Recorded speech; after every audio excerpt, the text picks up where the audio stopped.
You're listening to Speaking Sidemount, the podcast where we talk all things sidemount diving, from equipment, skills, techniques, and sidemount diving expeditions to interviews with some of the world's top sidemount divers. Whether you're new to sidemount, been sidemount diving for years, or just want to know more, this is the place for all things sidemount. I'm your host, Steve Davis. Let's get wet. Hey, welcome back to Speaking Sidemount. I'm Steve Davis. It's been a little over 3 months since the world held its collective breath while a group of amazing divers came together from all over the world to help 12 boys and their coach who were trapped in the Tam Luang cave system in northern Thailand. The subject of the Thai cave rescue has been one of Speaking Sidemount's most requested podcast episodes, but I've deliberately held back on reaching out to any of the divers involved out of respect for their efforts and also knowing that they would have been hounded by the media over the past few months. A number of them, however, are now speaking on their experiences at dive events, and I was really pleased when Erik Brown reached out to me and offered to speak with us about his experiences in Thailand. Erik is an open circuit and CCR mixed gas instructor trainer and owns Hydronauts Diving in Koh Tao, Thailand. He's a cave explorer, a wreck explorer, and was the primary videographer on Expedition Alexander Hamilton, an expedition off the coast of Iceland that saw a 4-person team of divers place a memorial plaque on the first American ship sunk in World War II. In June and July of this year, Erik was a member of the largest rescue operation of our generation. He was part of a group of international divers assisting the Thai government in the extraction of 12 kids and their coach trapped in a cave in northern Thailand. Erik was a main support diver, a rescue diver, and was highly involved in the extraction of all 13 over a span of 2 weeks. Erik, welcome to Speaking Sidemount. Thank you very much. Hey, Erik, tell us a little bit about yourself and your background in diving.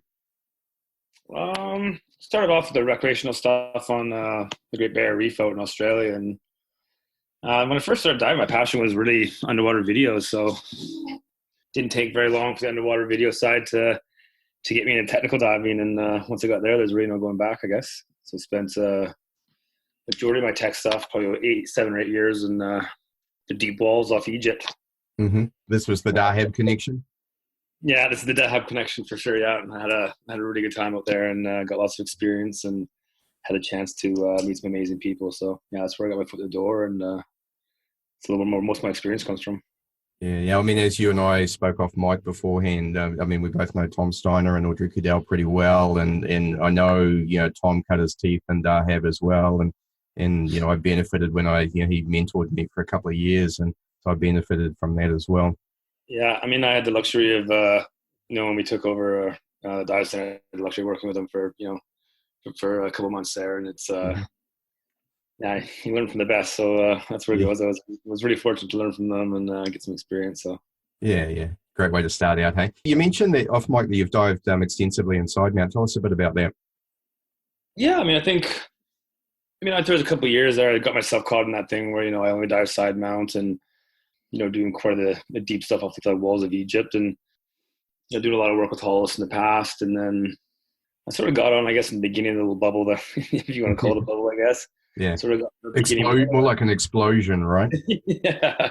I got in the beginning part of that, and sort of found myself immersed in that little cult, I guess you would say, until I realized it's a tool and nothing else. But yeah, I definitely spent about 4 or 5 years there, pretty much in the Sidemount configuration for sure.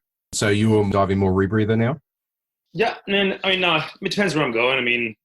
I'm sort of a very firm believer that everything's a tool for a specific job. So I definitely prefer to be at my CCR these days. But the 1 month I get a year in Mexico or whatever it is, then I'm back on my Sidemount units, and right. Find with the depth that I have, sort of where I'm based now in Thailand. Yeah, nothing beats a good twin set, so I'm all over the place. Good on you. So obviously you're involved in the Thai cave rescue. How did you come to be involved in that? I caught onto it a little bit late, to be fair. I was out on a wreck dive and came back and sitting around having a beer, and a few of the guys were talking about it. And so I kind of flipped open my computer and started doing some research. And sort of one of my mutual diving acquaintances, friends, Ben Remnants, who lives in Thailand, also was up there doing, he was part of the, the search party when he was going up. So I sort of let it sit for a day, and then I sent a message and just said, look, I'm down, I'm close if you need any help. And I think it was a day later or something like that. They sent a message back and said that you could use an extra set of hands. So me and another guy hopped on a plane and flew up, and that's sort of all that involved there. Right. It must have been amazing, the scene that greeted you. I mean, what did you see when you arrived in Mysore? Well, I mean, again, when we arrived, we got in a little taxi and we just drove straight to the guest house that was sort of putting this up at that point in time. It was just me and the guy that I was traveling with, Ben, and the connections I did have were still up at the, still up at the cave that was there. We were pretty close. We were maybe 10 kilometers away. Right. So, we were a little bit removed from that whole thing. It was just kind of, this remote little guest house we were staying at. And, it wasn't until things picked up that, some of the guys came back from the cave entrance and were sitting us down and explaining to us how it was all going and, that sort of thing. Right. And tell us about the cave itself. It looked interesting in terms of the dry cave sections and submerged sections as well. Yeah, I didn't get to see the cave to the next day. When you get up there, it's like a mini city up there. You see there's 9,000 people by the end involved in this rescue. So it's, it takes a while to get to the cave because there's military blocks and everything off and how you get in there. But the cave entrance, the cave mouth, it's pretty massive. The first little bit is it's quite open. It sort of narrows down fairly quickly, but again, by the time we were actually going in, the water had gone down a little bit and dried off. The two teams that were doing the original search patterns, they had some they saw a different cave than I did on first, put it that way. Yeah, I bet. Obviously, conditions weren't favorable, to say the least. What was it like physically diving the cave? Passing the dry sections and then wet sections and so on. Again, I don't want to say I was lucky, but the two teams that were sort of doing the searching and putting the lines, it's quite phenomenal. What they had to sort of go and deal with. I had a little bit of luxury of by the time we got, the day I arrived is the day the kids got found. Right. At that point, so that was 9 days in, and so the water level gone down quite a bit by then. We didn't have nearly the flow that the search teams were dealing with. But still not great. So I'm just looking at that and the complexities that that sort of we had to deal with. I can only imagine what they were doing during the actual search. It was yeah. I can imagine turning up to a cave that number one, you don't know. Number two, you've got massive flow. Number three, visibility is down.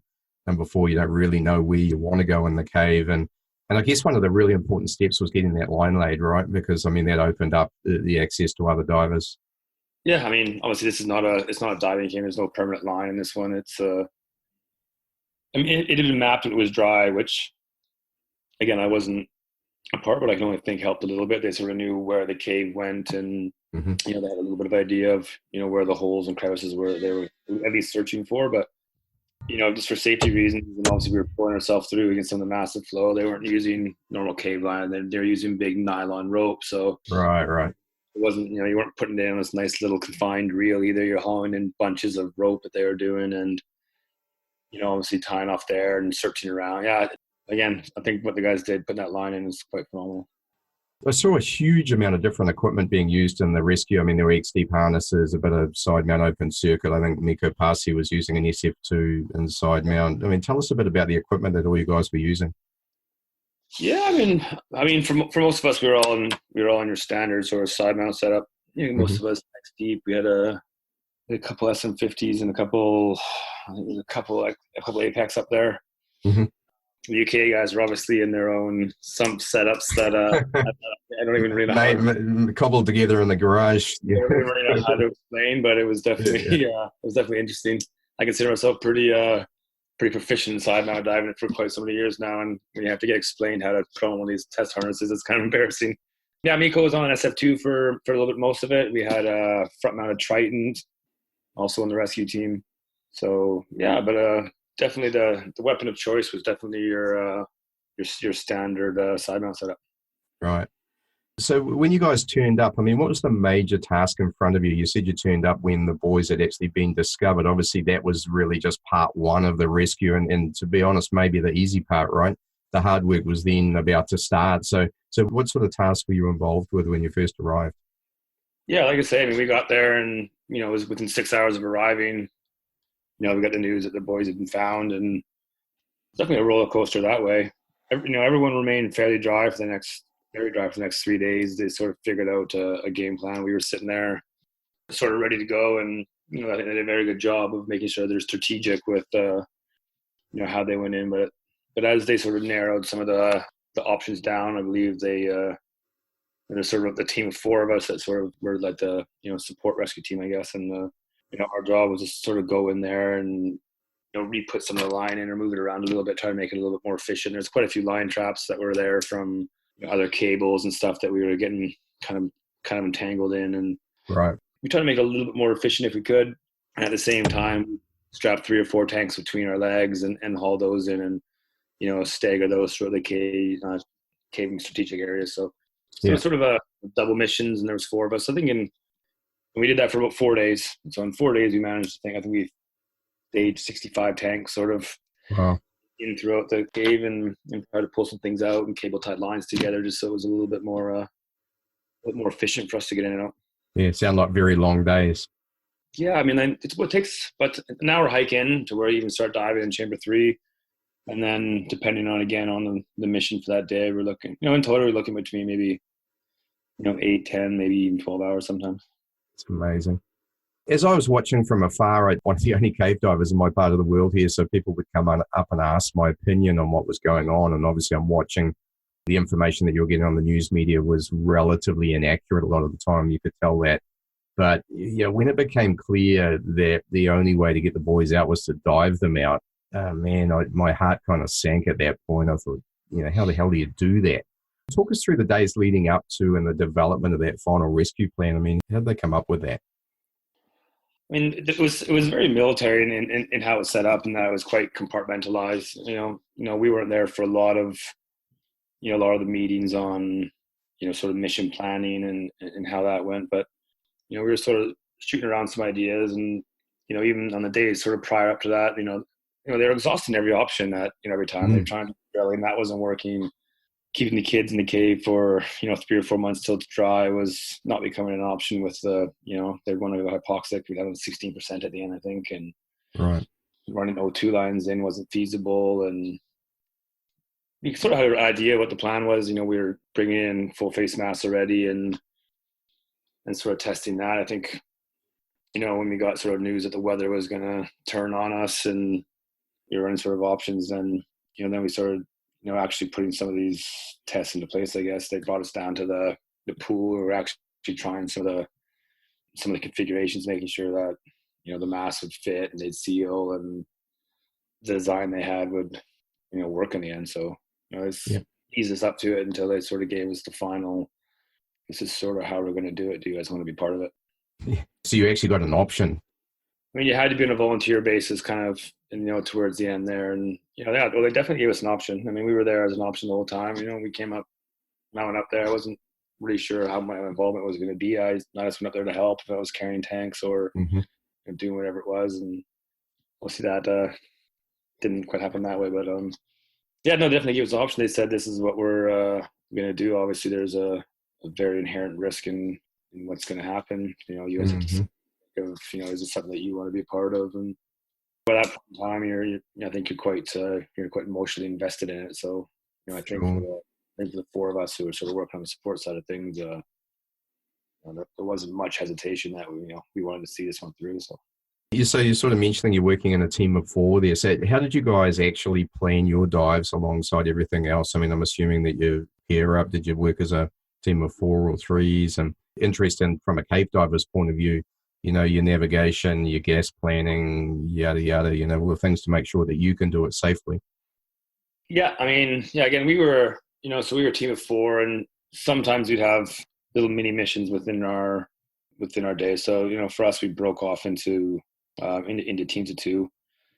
The gas planning, with some diving was fairly new to me. So, I mean, usually I've got, enough experience to feel quite confident, obviously, in cave diving, but when you go into water, you stay there. It hasn't been a whole lot of ups and downs and, get in the water and hike for, a minute or 2 across dry land and get back in. So that was something that was fairly new to me. And with the exceptions of the first day where you get in and, you're not really sure you're getting yourself into, again, you have some of these, amazing cave divers around you who are sort of explaining, how hard, they think it is or how hard they, the difficulties were. So, so it's a little bit intimidating, of course, going in, but, once you sort of get past the first, day or 2, and it realistically wasn't an overly complex cave on the cave diving side of things. Yeah. like obviously you don't really have the risk of getting lost. There's one way in, one way out. Yeah. Yeah. One line, so you don't have any complex navigation with cookies and arrows where you're going to make a mistake there, and Sure. getting entangled in the line. You got entangled in quite a bit because we're dragging tanks in or out, but it's very easy to sort of untangle yourself just because it's a big thick nylon rope. It's not it's not a small cave line. It's just gonna wrap you up like Velcro. So it's just as long as panic would be the only worry that you'd have in a situation. You can't see anything. You're pointing yourself along hand by hand. So yeah, I mean, gas management was fairly simple because we had flow heading out. So as long as we stuck to the sort of rule of thirds on the way in, we always had more than enough on the way out. Right. And because for the first 4 days, we were always our job was actually putting multiple tanks in. So usually we 2 tanks was just enough safely for us to get in or out, but then we always had 4 strapped between our legs that we were planning on putting through the cave. So with the sump diving aspect of it, there was always a tank not too far away, which is or a dry area, right? Way to go through and planning it through there. So yeah, so the actual logistics of the actual cave side of it were actually not that bad. Okay. Tell us about the 3 days of the actual rescue. How did that play out? I mean, again, like, when you start going through all the different key aspects to it, everyone did an amazing job of thinking about everything. When you start looking at, some of the station aspects and the organization and this, you can see no stone was really, not unturned and trying to think of options and what would happen if this. It was quite remarkable when they went through the actual logistics of how we're going to do. We did dry runs on land for the military to see how things were going to go. And, I think the best idea that we had with the equipment and on the team that was in place was to make sure that we had one singular sort of primary support diver who would always be with the child from beginning to end. That way it was easier for them to monitor the medical side of things, the gas side of things, rather than sort of do like more of a relay type system. So you had the UK cave team, you had the 4 of them being the primary ones there with the 2 doctors, and then at that point in time we had 3 more guys in the UK fly in plus our 4, so there was sort of 7. We were in a support thing, and we'd be in teams of 2, so 2 and 3 at 2 different parts there, and then we'd assist 3 different parts. So I think my section was maybe 250 meters along or something like that, and so they'd pop up, we'd swim out, try to assist as much as we can, whether it's taking the child and taking some of the physical exertion off the primary guys, and then change the child's tanks or help with the primary guys' tanks, deal with some of the medical issues that we were dealing with, sort of whatever we could, and make sure that the sort of child was constantly moving towards the exit. Right. Yeah. So logistics were pretty good that way. The general idea was, after the success of the first day, we were trying to make sure that we didn't change anything. We all had a debrief, and there's things that we could have done. There's things that they asked to change or do better here and there, but everything was sort of kept exactly the same as much as you possibly could from day 1 to day 2 to day 3. My partner got sick after the first day, so one of the UK guys, Jim, came up with me. So I had a different partner on day 2 and sump 6, and then the last day when we had to go from 4 into 5 because we had the coach also, he was actually brought up to be the 5th sort of primary diver there. Just left me alone all day. Yeah. 8 hours in the dark sitting by yourself. It'll do things to your mind. I bet. Tell us about the actual setup of the boys as they came out. So my understanding is they obviously full face mask. They were in a stretcher. Where was the cylinder mounted on the stretcher on the buoy? Was it carried by one of the divers? Or? The stretcher, the footage you're looking at, that's more towards the actual dry extraction at the end, I believe. There was a stretcher used inside because there was actually a dry portion right closer to actually where the kids were, so the idea was to put them onto a stretcher, drag them or pull them 100 meters across in the dry section, and then put the tanks back on and put them back in. So the full face masks were sort of special full face masks designed to give positive pressure, so they're pretty much constantly free flowing, which is going to help with the shallow breathing that the kids were going to have. They were sort of on more of the the Navy buoyancy systems with almost like the things keeping the buoyancy on the chest, and then the actual scuba tank was actually bungeed to their stomach. So they, most of the time they were face down with the buoyancy on their stomach and then the tank wrapped around their chest. Right. But I know most people, like, as divers, when they hear written articles about, someone's oxygen tank runs out at 40 meters or something like that, they're, they go crazy, But in this situation, a lot, the kids actually were on pure oxygen. Oh, they were? Yeah, the divers were on there, but they made a point just for safety, and if anything were to go wrong, to help in their life support, that all the kids' tanks were actually pure O2. And what sort of depths were they reaching? Yeah, the deepest spot we had was 7 meters. Yeah, so no problem at all, eh? Yeah. We didn't have any issues there, of course, and obviously if something did happen, they'd just be in a better place. Cool. See, that makes sense, as opposed to the media constantly reported that all the divers were using oxygen tanks, so that obviously didn't ring true from afar. But I understand what's going on with the kids here, particularly given they were sedated, right? Yeah. The kids were definitely feeling quite relaxed. So I think I remember hearing, I think it was John Bellanthan said that, or one of the British guys said the kids were completely unconscious. So I'm imagining they were sort of either that way or in and out of consciousness most of the way. They were definitely, relaxed and, to the point where it's made it a little bit, I think, easier for the primary team to manage them and move them around. And yeah, like I said, obviously the biggest factor you're going to have in a situation like this is it's going to be panic. Yeah. There's obviously no rescue situation like this. Some of the ones that I have read about, when you're going in there to rescue somebody, you're rescuing a cave diver most of the time. Yeah. So, that problem's a little bit easier fixed than rescuing a 13-year-old boy that can't swim. Yeah. I think for both people's safety that they came to the conclusion that the best option was for them to be sedated. And what a world we live in, eh? We've got a anaesthetist in Richard Harris, or Harry, who happens to be one of the world's leading cave divers as well. What's the chances of that? He's quite a remarkable man. Like I say, it was very compartmentalized. We didn't sit around a lot, towards the beginning. It was, got to know them quite well towards the end, of course. But having a brief chat to talk to Harry and knowing what he's done, and it's quite a remarkable thing. I still remember the first, I was thinking it was day one or day two of the rescue, or one, he kind of came through, and after all the kids had gone, he would swim out, and he just sort of popped his head up and inside the cave and just sat there and had a chat with me for like 15 minutes. He's like, "Oh, where are you from?" I'm like, "Oh, Canadian." And he's, "Oh, I'm going there and to Calgary for a cave dive in a little bit." And we just sort of sat there for like 10 minutes, and then he just said, all right, see you at the outside," and put his mask on and swam away. Sort of sat there for a few minutes going, like, that really just happened. But he's definitely a special man. It was bizarre for me because I met Harry in Truck this year. I was diving there in June, and so it must have only been a matter of days before this all played out. First thing, I was introduced to him by Pete Mesley, and it was really about, I was interested in side mount rebreathers. And so he said, "Oh, you need to go and talk to Harry about that and get his benefit of his experience." So I talked to him, and next thing you know, we're having a 30-minute conversation. I think there was beer involved, and so that helped. But about diving pierce resurgence, about rebreathers. I was really interested in the decompression planning that they were doing, so we talked about that. And we must have done that on 2 or 3 occasions. As I said, a matter of days later, he's in Thailand, with Craig Challen, and there they are, with you guys making this all happen. I have a feeling he's the type of man that you could ask him pretty much anything about diving. He'd probably be able to, blow your mind with some crazy explanation.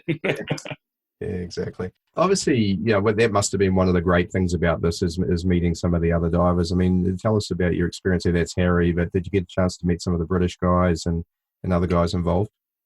Again, day number 2 of the rescue, I had a day to spend in there with Jim Wari. Mm-hmm. And that was quite amazing because, again, you don't know these guys personally or some of them at all. And, again, when you're sort of sitting there and, in the dark for 6 or 8 hours as part of the sort of rescue, and you're trying to kill time or keep your mind occupied between each child coming out. And, sometimes you're waiting for, an hour and a half or 2 hours, depending on if there's any complexities between. And you can get to know someone pretty well. When you're sitting there and you sort of can't go anywhere and there's a little bit of stress level. And, so I had a chance to spend, 8 hours with him, and, I really appreciated that. I got to know him quite well. And, it's one of those things where I'll definitely know him for, the rest of my life. He just gave me a brief rundown on, a little bit of the other guys' histories. I think quite immersed in the tech diving thing, but I really didn't realize, how this parallel world of sump diving, to be fair. Yeah, and the whole CDG thing, right? Is kind of if you haven't started Yeah, in the UK or come across those guys. through my time in Egypt and some of the other projects I've been involved with, I've had the luxury of meeting some the bigger names in diving. I think a few of these guys, I was just amazed to sort of hear their story and what they heard, and they're telling me Chris's thing down in Pina Colada down in Mexico, and Hmm. some of these things I didn't know were existing around me, and I was quite impressed. Hear some of these guys' accolades of what they were doing, and then of Yeah, course get to see them work firsthand. yeah. You mentioned earlier working with the military. It was obviously a monumental effort with literally thousands involved from all over the world. I mean, how did the dive team coordinate with the military and government authorities? Again, it was very hierarchy run. I mean, even if we had to deal with meetings or sit in, so they'd say, "Okay, just pick one person from your team to come in and do a briefing or debriefing." And it was just too big of an operation to sort of have everyone involved. So Right. if we were needed to be in there because they wanted to see our opinion on something, or obviously if we were going to be involved with something, they'd bring us in. But definitely the logistics and operation was definitely a lot more efficient than most divers are used to. I'm thinking if you needed something to get done, sort of it Yeah. was actually done, and Yeah. it was quite impressive. Well, we need these tanks here, we need that. It was like it was good. Our team, like the support side of things, we sort of fell under the U.S. military in Mhm. terms of that. We had some awesome, amazing sort of Thai liaisons that would help us and take care of us, and a lot of our orders personally came passed down through more the U.S. military than anyone else for us. I don't know if you were there when the Navy SEAL diver lost his life. I mean, obviously, it was a pretty tragic day and a real sign of how dangerous this really was in terms of, entering a flooded cave in those sort of conditions. That must have had a bit of an impact on the team at the time. Yeah, yeah, that was the third day of us on our sort of staging missions, and yeah, I sort of remember coming out that day. I don't think we got out till 11 or 12, and you sort of pop up at some 3, and you're getting out and getting ready, and obviously it's dark, and everyone's sort of wearing masks and stuff. But we had a team of 4 Navy SEALs getting in after us, and so you sort of shake their hands and say Godspeed, and Mm. you go home. And you sort of came back this morning to realize that unfortunately one of them didn't make it. It was it was a tough day for everyone. Yeah. Everyone sort of had to sit back and reevaluate a few things, but obviously it was. I mean, I sort of reflected on it, but I think everyone sort of used they didn't want his life to obviously be in vain and do it that way. Mm. So there's one side of it where it motivated people to sort of keep going and push through and persevere in these things to make sure that it didn't happen again. Yeah. Been a lot of talk of heroism and bravery, but as soon as the Thai Navy guys were involved, like, I'm an ex-Navy guy myself. I know what Navy divers do. I thought, gee, these guys are highly skilled, highly trained, and yet this is an environment that they don't generally work in and train in or are equipped to deal with. So I thought the bravery those guys showed and going in, especially early on, was amazing. Oh no, it's phenomenal. These guys are they just put their heads down and they go. Like it's Mm. really impressive to sit and watch the discipline and work ethic that they have. It's like nothing I've ever seen before. Yeah. Obviously, an experience like this has an impact. And, on the one side, as you say, you probably got opportunities to reflect deep in a cave in darkness for long periods of time. Sure, you were tired, and I'm sure that took a toll. And then on the other side of that, all the accolades that have come your way deservedly. So, I mean, it must have an impact. I mean, how have you personally dealt with the experience of being involved in this rescue? I think when you're actually there and involved, I mean, it's massive, but for me personally, I avoided the whole media side of things. It was your focus is on 13 kids inside of a cave at that point. So Yeah, yeah. What about afterwards as you come home? And I'm sure Canada was very proud. I mean, the Thai culture is very hospitable. So I mean, Hmm. they made sure that you knew what was happening for the next couple of days after, and we were Yeah, yeah. being dragged around, and they definitely expressed their gratitude very well. The worldwide media, they they were on you for a couple of weeks there straight. I think like anything, it slowly dies down. It was, I think the one thing I did say in the media is I wanted to go home and see my family, and so Sure. Reminds you about what's important, eh? that's my mom works for Air Canada, so Air Canada actually flew me back, and Oh, amazing. I got to spend a couple of weeks here with my family, after, and then you got to deal with a little bit of Canadian stuff. But it slows down a little bit, obviously, as a world news type thing. Other things sort of go and take over, and then the dive community is obviously small enough that the interest is there. Definitely on this podcast, there were 4 or 5 people who came to me and said, "You've got to interview someone who was involved in the rescue." And as I said, I held back for a while because out of respect for you guys, but there was a lot of interest in the diving community and getting the real information and understanding what the experience was like. It's one thing. I mean, right now there's obviously the trade show season and stuff, so so it's obviously coming back up a little bit because there's talks on it, and obviously the dive community. I think it's a great little community, and they really pulled together on this one. So I think they deserve this story just as much as everyone else. Yeah, Matt, with all the crap that's going on in the world at the moment and, the challenges that we face as humanity, wasn't it amazing to see so many different countries come together to save 12 boys and their coach in a cave? Amazing. I've always said before that the world needed a good story, and, we got it. So, on that side of things, I'm happy to talk about it. And usually when I'm talking to, trade shows or, yourself there who are divers, it's, they ask the interesting questions, because it's tough because there's such a unique world that you're in scuba diving, and even, an even more unique world when you're immersed in a cave that, unfortunately mainstream media, they just can't get it right. No. And no fault of their own by any means, but so I can definitely see the, the interest in, people who are interested in scuba diving, or especially cave diving, of, some of the more idiosyncrasies that maybe weren't. I think especially the cave divers amongst us, I mean, we all in our minds put ourselves in your fins, if you like, and said, if I was there, number one, could I deal with that? And number two, what would you be doing? And so I think there was a whole lot of mental interest from a professional point of view around, what you guys did. Again, as role models to the rest of us. I can't compliment you guys enough. There's quite a few people that pulled off some quite amazing work, for me, it was an honor to be a part of it, and watch sort of the people work around you and help if you can. And what was the biggest learning that you took away from it? I don't know. It's I mean, you know more now than you did before, right?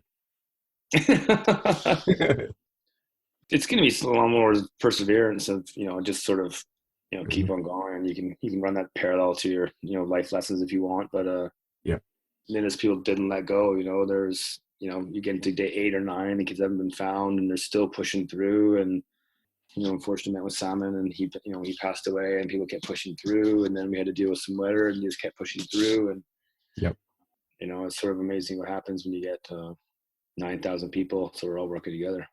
Yeah, we need to do more of that, right? Yeah, like I said, I think a lot of people could take a lot from this story. Given the magnitude of what's been done, there's been talk of movies and all that sort of thing already. I mean, how do you feel about that? Yeah, I mean, I think it's great. I mean, this story is so unique that you don't really have to Hollywoodize anything or sort of blow to proportion, because if you just tell a story the way it is, it's, you couldn't write this stuff if you tried, to be fair. No. I mean, some of the stuff with timing and the pumps breaking at the end and all, the rain, and, you sit down and write this stuff down, like you couldn't even write the script. So if you were writing a script, you'd have one of the divers lose the line, right? And then hearing Chris Jules say that he lost the line for 4 minutes and had to follow an electrical cable back to one of the dry areas, man, with a boy. While he I mean, we had a few close calls, like this. We got sort of disorientated with one people on our team, and you get stuck here or there for 5-6 minutes. And when I heard Chris's stories, I was like, oh man, because you can imagine yourself in a situation, you can't let go of the line, you can't see your hand in front of your face, hand over hand, and when you put yourself in a situation, you're like, am I going to let go of the boy or let go of the line? And pretty tough situation to find yourself in. So, I mean, there's lots of that. And I just if they do the movie, this is one I don't think you can really mess up. And I think it's a good story, and I want to see it. Well, I'm sure you've been asked the cliche question of who you want to play you, right? Yeah, I've always said if Ryan Reynolds wants to put on 40 pounds and have a non-speaking role, then you can have that one. He's a talent. I'm sure he can do it. Oh, God. You're in Canada right now, on your way back to Thailand? I'm going to go down and do a quick little talk down in Dima. Yeah, then I got to go home for 4 or 5 days before popping up to Eurotech and Germany. So how much time do you spend in Kotel versus traveling around? Quite a bit. Sort of just getting some projects there sort of set up. And moving's taking a little bit of a step back from there, but spend most of my time there. I do get to fortunately get to travel a lot, so I get to go to Indo after the new year and train there in Navy SEALs for a couple of weeks, and then especially now lots of travel. But yeah, I'd say a fair bit of time there. Cool. Is it seasonal there, or you run all year round? Definitely goes up or down. I've only been there for just a little over a year, so I haven't really learned the seasons yet, to be fair. But yeah, it's definitely busy times and slow times. I'm just sort of getting some stuff set up there and working on a few new things. Awesome. Have I missed anything that would be really important? Yeah, when you talk about the timing of it, and I remember that day sort of because again the hardest part of being inside the cave is the lack of communication. When you're doing something that's never been done before, you can time it and say, the first, it's going to take you so many hours to swim in, then it's going to take us this much time to prep the child and this much time to come back out. You never really know. The first time we had some issues, we were a little bit late getting in the water on one day, and we ended up being 2 or 3 hours early, but you're sitting there and you're not sure. And even when the child leaves you, you're not sure if they really make it for the next, 4 or 5 hours. Right. You sort of pass them off. And each time, when the new divers would come through, they'd be asking how the divers in front of them did. And yeah. So, I mean, it made it quite stressful that way, because you can sort of be happy with how things are going with you, but there's, some quite intense sections at the very end that, they have to navigate through. And yeah. So it's really hard to sort of keep emotions in check that way and say, okay, fine, things are going really well, but you don't want to get your hopes too high up. And there's always this sort of very cliche moment at the end when you pop up your head into sub 3, and I think the guys know, like, they let you sit there for 10, 15 seconds. You slowly take your helmet off, pull your hood down, rags out, and then they sort of look up at them and they sort of give you sort of a a thumbs up. It's sometimes by the time we even get back, some of the divers are actually already gone. It takes us 4 or 5 hours to get out after them. So, yeah. The last day though was obviously, everyone was still inside chamber 3, and it was quite a special moment there, to be honest. It was very quiet. It wasn't a few handshakes and a few hugs going around, and the US guys had brought in some KFC and a blue bottle of Jack Daniels for us to have a quick swim up. So, that was sitting around with everyone sort of in sub 3 when on the last day was quite impressive. But yeah, it must have been satisfying. Hey? And I mean, in the beginning, I'd heard some of the other divers say they weren't very hopeful of being 100% successful. So, saying they thought they would get some of the boys out, but not all of them. In fact, you got all of them out. Yeah, I mean, I think you got to be realistic in the scope of things, and when you sort of look at that, what the plan is, and realistically, kind of how extreme it is, you have to think about that was our best option. You got to think sort of how drastic the other options were, how how dangerous they were, if what we did was actually the best option that that we had in mind. So yeah. I think it was more on a psychological level. They made it very clear that there's definitely inherent risk in what was going on, and that there definitely was a chance that not everyone was going to make it out. So I think you had to sort of have that in your mind, just so you're more mentally prepared on on what you're going to deal with, because each time you're looking for a child to come through, you weren't really sure what was going to be kind of coming your way. Yeah. I know in some of the interviews with the British CDG guys, obviously they didn't seem particularly concerned for their own safety, given that this is an environment they operate in all of the time. But the weight of having to bring out a young boy and have that life in your hands, I think that weighed pretty heavily on them. I can definitely see that. I mean, this isn't an environment I live in. Obviously, like the sump diving side of things, diving in no visibility for that long at times, not something I do for fun. But no. Once you've done it a couple of times and you're quite familiar with the cave, like I said, I didn't really see the inherent risk in us as divers, but that obviously completely escalates when you are responsible for somebody else's life, and it's a completely different ball game. It completely changes your sort of psychology at that point in time. So yeah. Well, amazing. I'm still staggered at the teamwork, the bravery, yes, just the work you guys did, and congratulations, mate. It's actually a trait of almost everyone there how humble they are as well. But the pats on the back you've received are well deserved, and mate, I really appreciate you talking to us as well. Like I said, I'm proud to be part of it, and watch some of these guys work. And thank you for your time, mate. I hope we catch up sometime. That water down in New Zealand you're talking about before sounds very appetizing right now. I'll be expecting your email. Thank you, bud. Hey, and I appreciate your time. All right, cheers, Nate. You've been listening to Speaking Side Mount from www.sidemountpros.com.